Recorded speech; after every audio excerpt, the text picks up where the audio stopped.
BJP सांसद बांसुरी स्वराज का कहना यह है कि सोमनाथ भारती द्वारा दायर की गई याचिका काफी कमजोर है और अदालत में टिक नहीं पाएगी। हाल ही में हुए लोकसभा चुनाव में सोमनाथ भारती अपने विधानसभा क्षेत्र मालवीय नगर में हार गए और इसके बाद उनका विधानसभा उम्मीदवार के रूप में पुनर्निर्वाचन का कोई मौका भी नहीं दिख रहा है। इस याचिका को उनकी राजनीतिक प्रासंगिकता को पुनर्जीवित करने के लिए दायर किया गया है।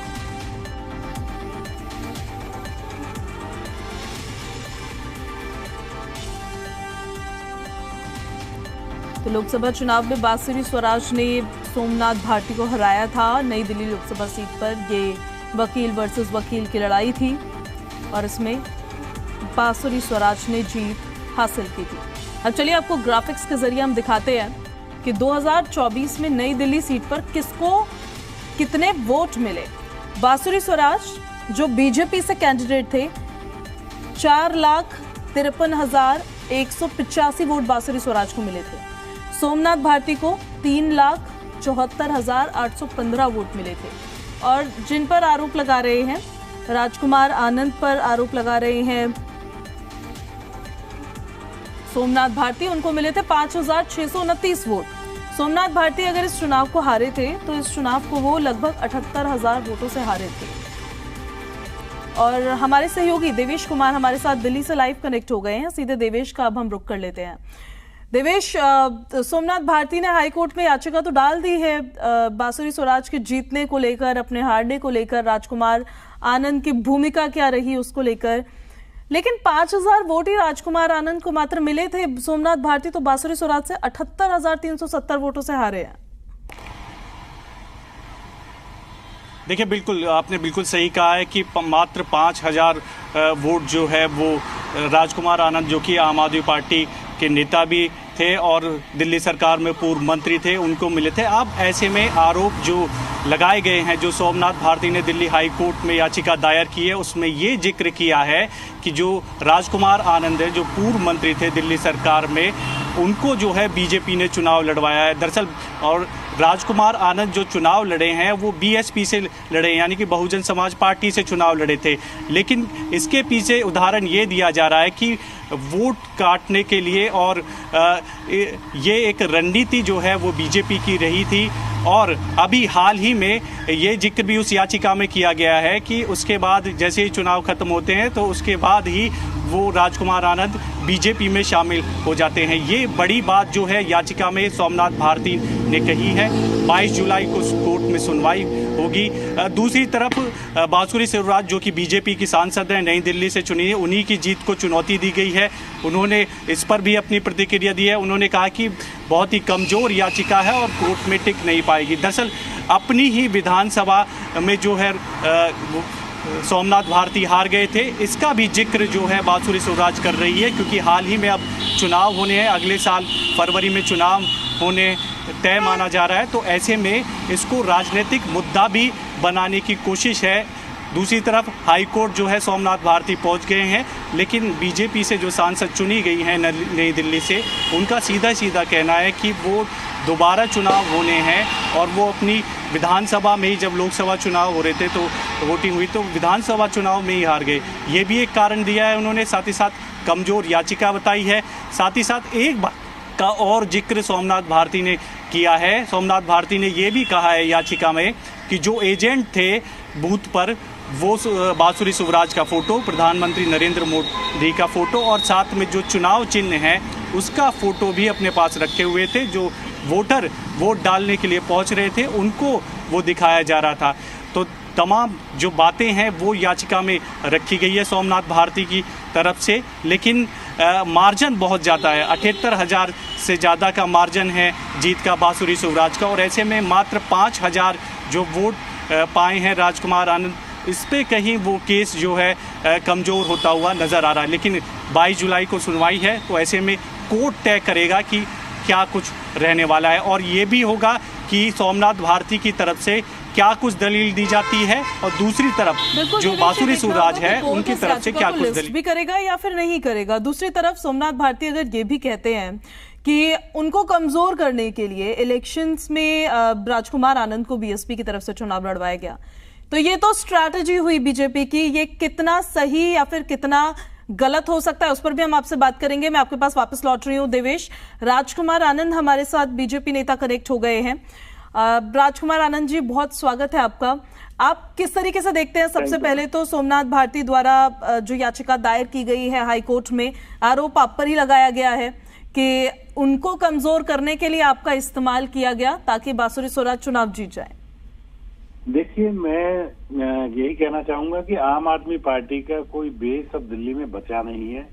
और ये जो लोकसभा चुनाव में इतना अच्छा वोट इन लोगों को मिला गठबंधन को, वो आम आदमी पार्टी को जो वोट दिख रहा है सोमनाथ भारती को, वो कांग्रेस के हिस्से का वोट था, आम आदमी पार्टी के हिस्से का वोट नहीं है। मैंने फील्ड में चुनाव लड़ाया, मुझे पता है कि किस तरह से मतलब रुख था लोगों का। तो अब ये प्रचार में रहने के लिए और अपने आप को खबरों में रखने के लिए सोमनाथ भारती इस तरह की हरकतें करते रहते हैं, ये कोई नई बात नहीं है। अब आप अपना पक्ष क्लियर करिएगा। भारतीय जनता पार्टी आपने ज्वाइन की है, लेकिन बीएसपी से फिर आपने चुनाव क्यों लड़ा? देखिए, बीएसपी हमारी एक आइडियोलॉजी की पार्टी है। बीएसपी में हमने चुनाव लड़ा और सारा कुछ समझा कि, और लेकिन ये समझा कि दिल्ली की राजनीति में बीएसपी के लिए अभी बहुत समय लगेगा।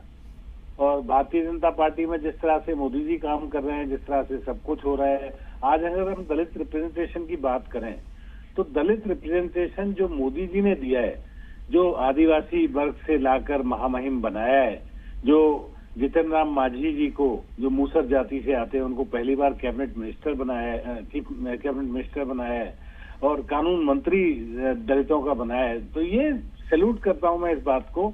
और दलितों का ध्यान रखना, खाली आरक्षण में ध्यान नहीं रखना, रिप्रेजेंटेशन में भी ध्यान रखना है, ये सिर्फ माननीय प्रधानमंत्री मोदी जी कर सकते हैं। और इन सब चीजों को देखकर मैं सब वहां हूं जहां दलितों का साथ है, दलितों का विकास है, इसलिए मैं भारतीय जनता पार्टी को। इतने वक्त से जब आप मंत्री पद पर थे तो उस दौरान किन समस्याओं का सामना आपको करना पड़ रहा था जिस वजह से आपने आम आदमी पार्टी को छोड़ा? और आम आदमी पार्टी से इस्तीफा देने के बाद फिर बीएसपी से आपने चुनाव लड़ा और 3 महीने में आप बीजेपी ज्वाइन कर लेते हैं। तो ऐसे में अगर आम आदमी पार्टी ये बोलेगी कि ये स्ट्रैटेजी थी बीजेपी की, तो इसको कैसे नकार सकते हैं? मैडम, बीजेपी की क्या स्ट्रैटेजी थी मुझे नहीं पता, लेकिन मेरा क्या था, मैं सिर्फ अपने समाज और दलितों के काम के लिए राजनीति में आया। मेरा और कोई पर्पज नहीं था। मैं दलितों का मंत्री बनाया, मैं वहां पर गिड़गिड़ाता रहता था, कहता रहता था कि दलितों का काम कराओ। आप देखिए कि जो दलित कल्याण निधि का फंड है उसमें करोड़ों रुपए का फंड डाइवर्ट कर दिया गया, हजारों करोड़ रुपए का फंड डाइवर्ट कर दिया गया। और ऐसे इतनी लंबी फहरिस्त है कि इस फोनों पे मैं क्या बताऊं आपको, इतनी लंबी फहरिस्त है कि जिसका मतलब जवाब उनके पास नहीं होंगे। मैं बार बार गिड़गिड़ाता रहा, यहाँ तक कि तीर्थ यात्रा के लिए एक ट्रेन के लिए मैं बार बार कहता रहा कि एक ट्रेन चला दो साहब, एक ट्रेन चला दो। लेकिन इन लोगों ने कोई काम दलितों के लिए नहीं किया। जब एक दलित मंत्री के कहने से दलितों का काम ना हो तो ऐसी सरकार में उस कैबिनेट मंत्री की कुर्सी को मैंने लात मार दिया। राजकुमार आनंद जी, अगर जो याचिका सोमनाथ भारती की तरफ से लगाई गई है वो कोर्ट में लिस्ट होती है, इस पर हियरिंग होती है, तो फिर आपका किस तरह का जवाब रहेगा, क्या स्टैंड रहेगा आपका? देखिए, ये जो याचिका है ये कोर्ट में टिकने वाली नहीं, पहली बात। और मैं तो इसमें पार्टी भी नहीं बनता और ये टिकने वाली है ही नहीं। ये कोई मतलब थोड़ी आ जाओ तुम याचिका लगा दो, केस कर दो, कुछ भी नहीं है। ये सिर्फ खबरों में बने रहने के लिए सोमनाथ भारती, आम आदमी पार्टी इस तरह की हरकतें करती है, लगातार करती है। उन्हीं में से उसी कड़ी में एक ये और प्रकरण है, बस इससे ज्यादा ये कुछ नहीं है। एक सवाल मेरा आपसे और ये है, आम आदमी पार्टी समय समय पर ये दावा कर चुकी है, आरोप लगा चुकी है बीजेपी पर कि उनके पार्टी को तोड़ने की कोशिश की गई है, उनके विधायकों को खरीदने की कोशिश की गई है, जांच एजेंसियों का दुरुपयोग करके। आपको भी इसके लपेटे में उन्होंने लिया था कि विधायकों को तोड़ने की कोशिश की गई। आम आदमी पार्टी के उन आरोपों को लेकर आपका क्या स्टैंड है? अब तो आप बीजेपी में खुल के बोल सकते हैं। आम आदमी पार्टी का काम आरोप लगाना है, इसके अलावा कुछ नहीं है। सारी स्क्रिप्ट लिखी जाती है, उनको बुलवाया जाता है लोगों से कि ये बोलना है आपको आज, कुछ भी नहीं है, ऐसा कुछ भी नहीं। जो दिखता है ना आपको बड़े पर्दे पे, ऐसा बिल्कुल भी नहीं है। ये सिर्फ स्क्रिप्ट है और ये सब चलती रहती है। एक सवाल मेरा और आपसे ये है, जब क्योंकि आपने नई दिल्ली लोकसभा सीट पर चुनाव लड़ा है, आपने भी पूरे अच्छे से जांचा परखा है, एनालाइज किया है, बड़े रीजंस क्या आपको लगे हैं सोमनाथ भारती के चुनाव हारने के? और ये भी क्योंकि देखिए वोट का अंतर था तो सही, 78,000 का वोट का अंतर था, लेकिन उससे पहले वाले इलेक्शंस में ज्यादा वो अंतर हुआ करते था, अब ये अंतर कम हुआ है। ये तो मैंने आपको पहले ही बताया कि कांग्रेस की वजह से लोगों को वोट पड़ गया, नहीं तो ये तो मतलब कहीं स्टैंड ही नहीं करते। आम आदमी पार्टी का आज कोई बेस दिल्ली में रह नहीं गया। अगर कांग्रेस इस बार गठबंधन में नहीं होती तो सोमनाथ भारती को 1 लाख वोट भी नहीं मिलते। ठीक है राजकुमार आनंद जी, बहुत शुक्रिया आपका हमारे साथ जुड़ने के लिए।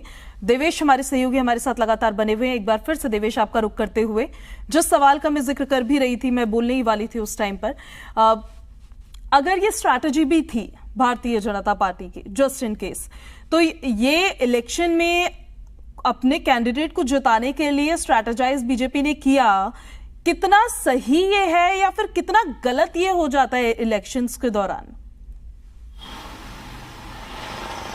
देखिए बिल्कुल, पहले ही जो राजकुमार आनंद है वो सीधा स्पष्ट है। जब उन्होंने पार्टी छोड़ी उसके तुरंत बाद उन्होंने बीजेपी ज्वाइन नहीं की थी, बहुजन समाज पार्टी में गए, उसके बाद वहां से प्रॉपर चुनाव लड़ा गया। अब इस पर इस तरह के जो आरोप लगाए जा रहे हैं वो हालांकि कोर्ट देखेगा कि इस पर क्या कुछ हो सकता है, जब कोर्ट के अंदर जो वकील हैं वो अपनी दलीलें पेश करेंगे। लेकिन अगर रणनीति है तो इसको जस्टिफाई कैसे किया जाएगा? बड़ा सवाल ये है कि अगर बीजेपी की ही रणनीति है कि इसके तहत चुनाव लड़वा गया तो इसको जस्टिफाई करना बहुत मुश्किल होगा। दूसरा ये कि वो बहुजन समाज पार्टी से चुनाव लड़े हैं और अब ऐसे में उनको इतनी बड़ी वोट भी नहीं मिली है, इतनी ज़्यादा संख्या में, कि वो वोट काट सके या बीजेपी एक स्ट्रेटजी के तहत उनको चुनाव में खड़ा कर सके, ये भी बड़ा सवाल है। लेकिन पेशे से वकील भी हैं सोमनाथ भारती, तो ऐसे में याचिका उनकी तरफ से हाईकोर्ट में डाली गई है। कल इस पूरे मामले को लेकर सुनवाई होनी है। कोर्ट के अंदर सोमनाथ भारती क्या कुछ दलीलें देंगे, कैसे जिक्र किया जाएगा कि जो पहले दिल्ली सरकार में मंत्री थे राजकुमार आनंद, वो पार्टी छोड़ते हैं, उसके बाद बीएसपी में शामिल होते हैं, वहाँ से चुनाव लड़ा जाता है नई दिल्ली लोकसभा सीट से, लेकिन वोट की जो संख्या है वो बहुत ही कम है। इसमें जो आरोप लगाया जा रहा है कि बीजेपी ने खड़ा किया है, हो सकता है एक रणनीति हो, स्ट्रेटजी हो बीजेपी की कि पहले कहीं और से चुनाव लड़े बाद में हो, लेकिन इसको जस्टिफाई करना बहुत मुश्किल होगा जी।